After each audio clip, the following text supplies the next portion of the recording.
ছোলা বইটা মাইয়া ছেলে মেয়ে আছে একবারে বিয়া শাদি দিছি, খায়া আল্লাহর রহমত ভালো আছি। এই তো 40 বছর ধরে আমি এখানে ছোলা বেচি। যেই বুট 30 টাকায় দেয় এই বুট দিছি চাইরা নাই তখন। এই ছোলাটা খেলে আমরা একটা বিরিয়ানি টেস্ট পাই।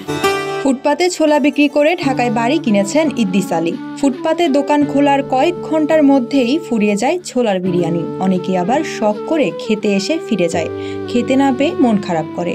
চাহিদার তুঙ্গে থাকা ঢাকায় বাড়ি করেছে ইদ্দিস আলী। 4 আনার বিনিময়ে এই ছোলার বিরিয়ানি বিক্রি শুরু করে ইদ্দিস আলী। এক সময়কার 4 আনার সেই ছোলা এখন জনপ্রিয় হয়ে 20 টাকা। 40 বছর ধরে ছোলা বিক্রি করে ঢাকায় বাড়ি করেছে ইদ্দিস আলী। ছোলা বেচি মামা 40 বছর ধরে আমি এখানে ছোলা বেচি। ছোলা ব্যবসা শুরু করছি, এটা অনেক ইতিহাস বুঝছে। আমার বাবা মারা গেছে আমার ঘরে 4 বছরের থুইয়া, তা আমরা অনেক কষ্ট করে আমরা বড় হয়েছি, এখানে আছি এখন 40 বছর ধরে এখানে আছি। তখন টাকায় বেচি না, তখন 4 আনা করে বেচি। ফুলবাইরা বাস টার্মিনালে 4 আনার বুট দিই। এখন যেই বুট 30 টাকায় দেয় এই বুট দিছি 4 আনায়। তখন টাকার বহুত দাম, টাকার দাম আছে। ইদ্দিস আলীর বিশেষ রেসিপিতে ছোলার সাথে পাওয়া যায় ডিম, মুরগির আস্ত পিস। তবে ডিম কিংবা মুরগি খেতে হলে ছোলার সাথে গুনতে হয় বাড়তি টাকা। এগুলা হাঁসের ডিম বেশি আপনার 40 টাকা, 30 টাকা, বুট দিয়া 50 টাকা।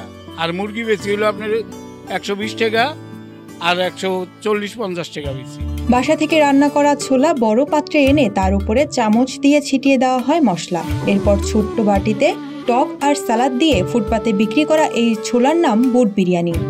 ছোলার বিরিয়ানিটা মনে করেন আমি দিছি নামটা, এটা খাইলে একটা বিরিয়ানির একটা ঘ্রাণ আসে, এই জন্য এটা নাম দিছি আমি বুট বিরিয়ানি।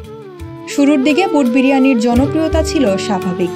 বৈচিত্র্যময় খাবারে মুখরতা ছড়িয়ে পড়ে। এখন তো উপচে পড়া ভিড় সামাল দিতে হয় ইদ্দিসকে। অনেক ভোজনপ্রেমী একবার খেয়ে আবার অর্ডার করে। এই ছোলাটা অনেক ভালো লাগে। ছোলাটা খেলে আমরা একটা বিরিয়ানি টেস্ট পাই। আমি প্রতিনিয়ত এখানে ব্যাংকে আসি, ব্যাংকে টাকা তোলার জন্য আসি। ব্যাংকে আসলে এখানে আমরা ছোলাটা খাইতে হয়। ছোলাটা না খেলে আমার ভালো লাগে না। এই ছোলাটা ওই বিভিন্ন জায়গার মতো না। এই ছোলাটা রাজধানীর মধ্যে এই জায়গায় পাওয়া যায়, এছাড়া আর কোনো জায়গায় পাওয়া যায় না। তাই এই জায়গাটাই খাইতে অনেক ভালো লাগে। এটা খাইলে বিরিয়ানি টেস্ট পাওয়া যায় আলাদা। স্বাস্থ্যসম্মত দিক দিয়ে গেলে অনেকটাই ফুটপাতে হলেও অনেকটা ভালো।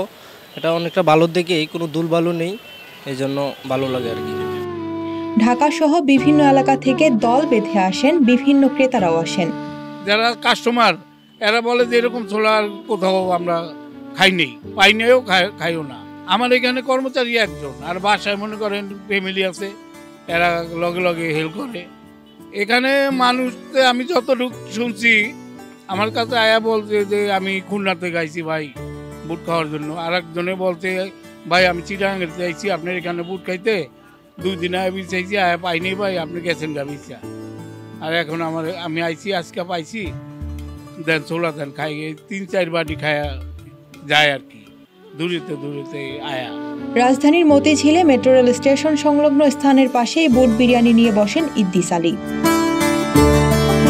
8 থেকে 10 কেজি ছোলা, 5 কেজি মুরগি, 50 থেকে 80 পিস ডিম দিয়ে সাজানো থাকে তাদের প্রতিদিনের পসরা। সকাল 10টার পর থেকে দুপুর 2টার মধ্যে তাদের বেচাকেনা বিক্রি শেষ হয়ে যায় বলে জানান ইদ্দিস আলী। আমি রাইতে 3:30টায় উঠি, 3:30টায় উঠে এনে আমি বুট বেচি।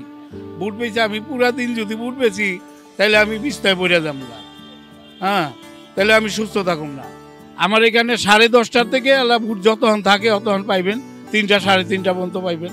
আমার নাম হলো মোহাম্মদ ইদ্রিস, আর জায়গাটা হইলো আপনার মতিঝিল দৈনিক বাংলার মোড়, পেট্রোল পাম্পের অপর সাইড, টয়টার বিল্ডিং এর নিচে। স্ত্রী, সন্তান আর নাতি নাতনি নিয়ে তাদের সুখের সংসার। প্রতিদিন ছোলা বিক্রি করে, যা দিয়ে আয় হয় তাই নিয়ে সুখে আছে বলে জানিয়েছেন এই ছোলা বিক্রেতা ইদ্দিস আলী। ছোলা বেচা মাইয়া ছেলে মেয়ে আছে একবারে বিয়া শাদি দিছি, খায়া আল্লাহর রহমত ভালো আছি। এই তো জমি জায়গা করতে পারি না, তবে 1 শতাংশ জায়গা আমি কিনছি। 1 শতাংশ জায়গা কিনছি, 2টা রুম হইছে। ওই রুমটাই আমার ছেলে থাকে আর আমি থাকি।